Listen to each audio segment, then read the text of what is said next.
यार Indian restaurant में तो बहुत ज़्यादा तनख्वाह मिलती है। जापान में चले गए तो पैसे ही पैसे हैं। नमस्कार दोस्तों, टोक्यो हलचल में आपका बहुत बहुत स्वागत है। मैं हूं गणेश जोशी और मैं रहता हूं जापान में।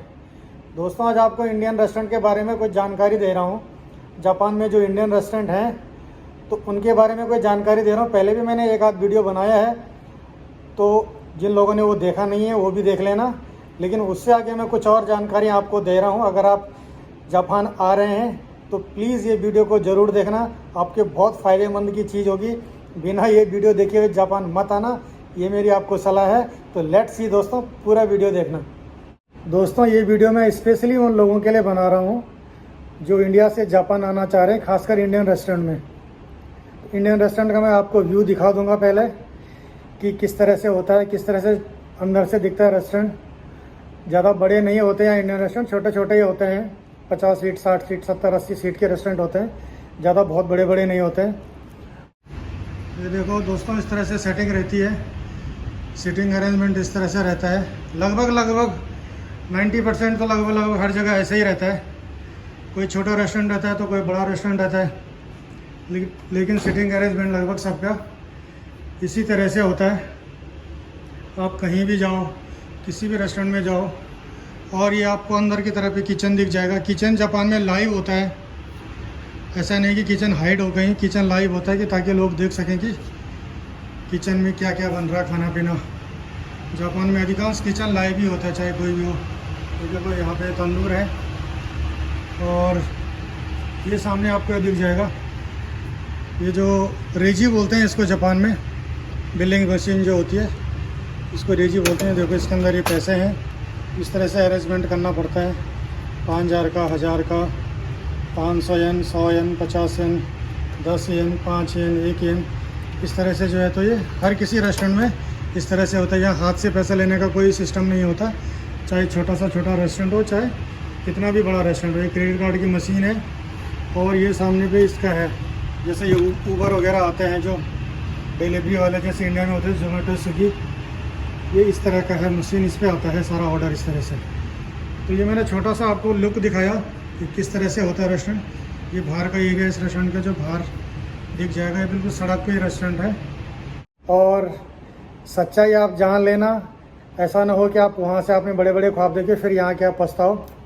तो मैं सबसे पहले तो यही बोलना चाह रहा हूँ कि एक तो दिमाग में ये लेके चलना, ये मत सोचना कि यार इंडियन रेस्टोरेंट में तो बहुत ज़्यादा तनख्वाह मिलती है, जापान में चले गए तो पैसे ही पैसे हैं। दोस्तों, ऐसा नहीं है। रियलिटी का आप पता करके आना। जो आपके कॉन्ट्रैक्ट लेटर में लिखा होगा वो आपको यहाँ नहीं मिलेगा। लिखा कुछ है, मिलेगा कुछ। कॉन्ट्रैक्ट लेटर में 8 घंटे की ड्यूटी लिखी रहती है, यहाँ कम से कम 12-14 घंटा का काम होता है। दिन में रेस्ट मिलता है 1.5-2 घंटे का, लेकिन 12 घंटे के लगभग आपकी ड्यूटी पड़ जाती है। काम आपको सब कुछ करना पड़ता है क्योंकि लिमिटेड आदमी होते हैं, स्टाफ लिमिटेड होता है। 5-6 आदमी का स्टाफ होता है। जैसा कोई रेस्टोरेंट हो, किसी यहाँ 3 भी होते हैं, 4 भी होते हैं, 5 भी होते हैं, जितना बड़ा कोई रेस्टोरेंट होगा। लेकिन काम आपको सब कुछ करना पड़ेगा जहाँ आपकी ज़रूरत पड़े। आप ये नहीं बोल सकते कि मैं इंडियन वाला हूँ, मैं करी तंदूर वाला हूँ तो मैं वहीं करूँगा। आपको जहाँ ज़रूरत पड़ेगी, इवन आपको हॉल में भी आना पड़ेगा। और दोस्तों, अगर आप आ रहे हो जापान तो मेरी आपको ये सलाह है कि थोड़ा थोड़ा भाषा भी ज़रूर सीख के आना वहाँ से। जो टूटी फूटी भाषा होती है ना रेस्टोरेंट से रिलेटेड, यूट्यूब में बहुत सारे हैं ऐसे लोग जो सिखाते हैं। मेरा भी इस चैनल में मैं काफ़ी लोगों को सिखा रहा हूँ। इस चैनल में आप इंटरेस्ट होंगे तो वहाँ भी आप देख लेना, आप पे काम आएगी यहाँ। क्योंकि भाषा जापान में इंग्लिश तो है नहीं, हिंदी यहाँ बोल नहीं सकते। तो थोड़ा थोड़ा अगर आपको जापानी बोलना भी आ गया तो आपके लिए प्लस पॉइंट है। आप ये बोल सकते कि भाई मेरे को थोड़ा थोड़ा जापानी भी आती है। क्योंकि मालिक लोग अब उन्हीं लोगों को रख रहे हैं, क्योंकि काम इतना ज़्यादा है नहीं। रेस्टोरेंट खुल गए बहुत सारे और काम कम है, तो आदमी उसी को रखता है कि जिसको थोड़ा थोड़ा बोल के सब कुछ आ जाए। जापानी ने कुछ बोला भी, कुछ मांग भी दिया तो ये थोड़ा बहुत तो समझे। तो दोस्तों, ये है जापान की सच्चाई। आप बिल्कुल भी किसी के बहकाव में मत आना। और पैसा तो है, ऐसा नहीं बोल रहा हूँ मैं कि पैसा नहीं है।